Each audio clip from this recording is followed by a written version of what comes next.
નમસ્કાર, વેધર અપડેટમાં આપ સૌનું સ્વાગત છે. હું છું મેહુલ ભાષાણી. આપણે વાત કરીશું આગામી 24 કલાકમાં ગુજરાતમાં હજી વરસાદની શું સંભાવના છે. તો આપણે પહેલાં તો જે સક્રિય હવામાનની પ્રણાલી સિસ્ટમ છે તેના વિશે વાત કરીએ. તો પ્રથમ જે સિસ્ટમ છે, વેધર સિસ્ટમ, એ છે મોન્સૂન ટ્રફ.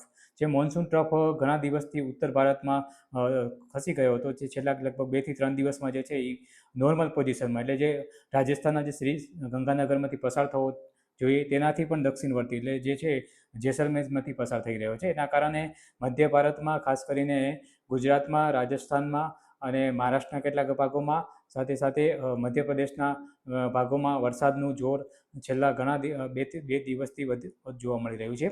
તો આના પાછળનું જે કારણ છે, અન્ય જે વેધર સિસ્ટમ છે એ છે સિયર ઝોન. સિયર ઝોન જે છે એ લગભગ છેલ્લા એક દિવસથી 22 ડિગ્રી નોર્થ લેટિટ્યૂડમાં અને આજના તારીખમાં જે છે એ 23 ડિગ્રી નોર્થમાંથી પસાર થઈ રહી છે. એના કારણે સાથે સાથે સાયક્લોનિક સર્ક્યુલેશન જે છે મધ્યપ્રદેશમાં રચાયેલું હતું એની સાથે મર્જ થયેલું છે. એના કારણે સિસ્ટમ જે છે એ વધારે પ્રબળ બની છે. તો આ બધી સિસ્ટમની અસરરૂપે જે છે ગુજરાતમાં લગભગ છેલ્લા 2 થી 3 દિવસમાં વરસાદના પ્રમાણમાં અને વિસ્તારમાં ઘણો વધારો જોવા મળેલો છે. હજી આગામી દિવસોમાં વાત કરીએ તો આપણે 24 થી 72 કલાકમાં આ સિસ્ટમની સક્રિયતા રહે તેવી સંભાવના છે. તો આ 24 જુલાઈ માટે કયા વિસ્તારમાં વરસાદની સંભાવના છે, કયા જિલ્લામાં, તેના વિશે વાત કરીએ તો ઉત્તર ગુજરાતના તમામ જિલ્લાઓ, જે સાબરકાંઠા, અરવલ્લી, મહેસાણા, વાવથરા, પાટણ, બનાસકાંઠા જિલ્લાઓમાં આગામી 24 કલાક મધ્યમથી ભારે અને અમુક ભાગોમાં મધ્યમથી ભારેથી અતિભારે વરસાદ થવાની સંભાવના છે. સાથે સાથે ઉત્તર પૂર્વના જે જિલ્લાઓ છે, મહીસાગર છે, દાહોદ છે અને પંચમહાલ જિલ્લાઓમાં પણ મધ્યમથી ભારે વરસાદ ને 1-2 જગ્યાએ ભારેથી અતિભારે વરસાદ થવાની સંભાવના છે. સાથે સાથે મધ્ય ગુજરાતના જિલ્લાઓ આણંદ, ખેડા છે, અમદાવાદ, ગાંધીનગરમાં પણ હજી 24 કલાક ભારે વરસાદ, અતિભારે વરસાદ થવાની સંભાવના છે. અને દક્ષિણ ગુજરાતના તમામ જિલ્લાઓમાં, ખાસ કરીને સુરત, વલસાડ, નવસારીમાં ભારેથી અતિભારે અને અત્યંત ભારે, એટલે લગભગ જે છે એ 200 mm કરતાં વરસાદની સંભાવના આગામી દિવસમાં પણ દેખાઈ રહી છે.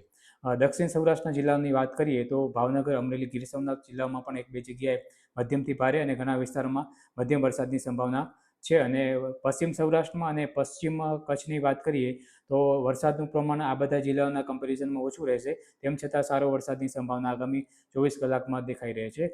અને અન્ય જિલ્લાઓ જે વાત કરીએ તો સુરેન્દ્રનગર, બોટાદ જેવા જિલ્લાઓમાં પણ મધ્યમથી ભારે 1-2 જગ્યાએ અને ઘણા વિસ્તારોમાં હળવાથી મધ્યમની વરસાદની સંભાવના છે. તો અત્યારે મોન્સૂન સિસ્ટમ જે છે એ ગુજરાત ઉપર સક્રિય છે. તેના કારણે છેલ્લા ઘણા દિવસોથી આપણે વરસાદની ગેપ જોવા મળી રહી હતી. આગામી તે લગભગ છેલ્લા 2 દિવસથી ને આગામી 3 થી 4 દિવસ હજી આ મોન્સૂન સિસ્ટમ જે છે એ સક્રિય ગુજરાત ઉપર રહે તેવી સંભાવના છે. ત્યારબાદ પણ ફરી એક સિસ્ટમ થવાની સંભાવના છે. તેના વિશે આપણે પછી વાત કરીશું. પણ આગામી દિવસોમાં જે ચાલી રહ્યો છે સક્રિય ફેઝ મોન્સૂનનો, તે હજી 3-4 દિવસ કન્ટિન્યુ રહે તેવી સંભાવના છે. તો વધુ માહિતી માટે મળીશું આગળના વિડીયોમાં. અને વધુ માહિતી માટે તમે ચેનલને લાઇક કરો, સબસ્ક્રાઈબ કરો અને શેર કરો. ધન્યવાદ.